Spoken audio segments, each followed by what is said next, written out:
Matthieu chapitre 11. Le chapitre 11 nous apprend une chose, c'est qu'il y a certains messages qu'on reçoit dans la douleur, il y a certains messages qu'on reçoit dans la souffrance. Et c'est comme ça que Jésus va dire, qu'est-ce que vous êtes allé voir au désert?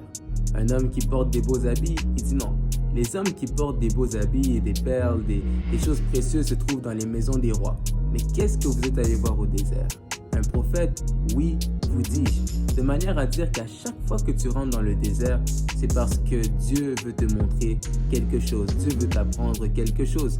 Parfois, tu peux te retrouver dans un désert et tu te dis, mais comment est-ce que je me retrouve dans cette situation? Je suis un enfant de Dieu, je crains Dieu, je marche avec Dieu, mais c'est parce que ce qui peut paraître pour les hommes comme étant une erreur peut être pour Dieu un plan, peut-être pour Dieu une stratégie. Le désert peut être pour l'homme un endroit de souffrance, de douleur, mais pour Dieu, le désert est une école. C'est comme ça que lorsqu'on dit, qu'est-ce que vous êtes allé voir au désert? Un homme qui porte des beaux habits, j'aimerais dire à quelqu'un que de la même manière qu'Ecclésiaste est en train de dire que il y a des hommes il y a des esclaves qui sont sur des chevaux et il y a des princes qui sont à terre marchant comme des esclaves. On peut avoir l'impression qu'en fait, il y a un problème, il y a un truc qui marche pas. On peut avoir l'impression que les princes sont supposés être sur des chevaux. Mais j'aimerais te dire que ce n'est pas la présence du cheval qui fait de toi un prince, mais c'est ton identité. Ça veut dire que ce n'est pas parce qu'aujourd'hui tu es à pied que tu as perdu ton identité de prince. Ce n'est pas parce qu'aujourd'hui tu es dans le désert que ça veut dire que tu n'es pas dans la volonté de Dieu, parce que Dieu peut t'emmener dans le désert pour te faire comprendre quelque chose. Dieu peut t'emmener dans le désert pour te faire travailler quelque chose, parce que le désert, c'est l'école de Dieu. Le désert, c'est l'endroit où Dieu te donne un message. Lorsque tu entres dans le désert, tu dois sortir du désert grandi. Lorsque tu entres dans le désert, tu dois sortir du désert avec une vision.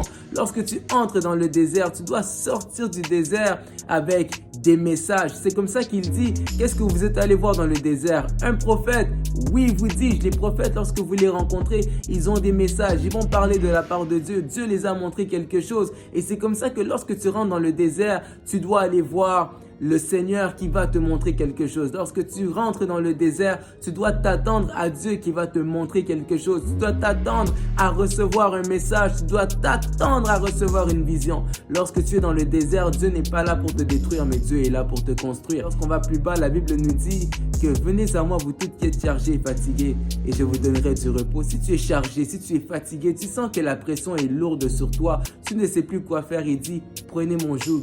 Il est plus léger. Marcher avec Jésus ne veut pas dire que tu n'auras plus de poids sur toi.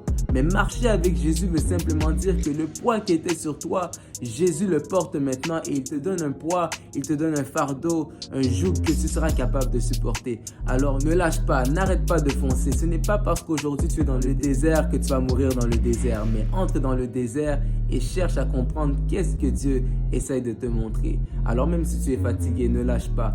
Rappelle-toi que Jésus veut prendre ton joug et t'en donner un qui sera plus léger. Que Dieu te bénisse.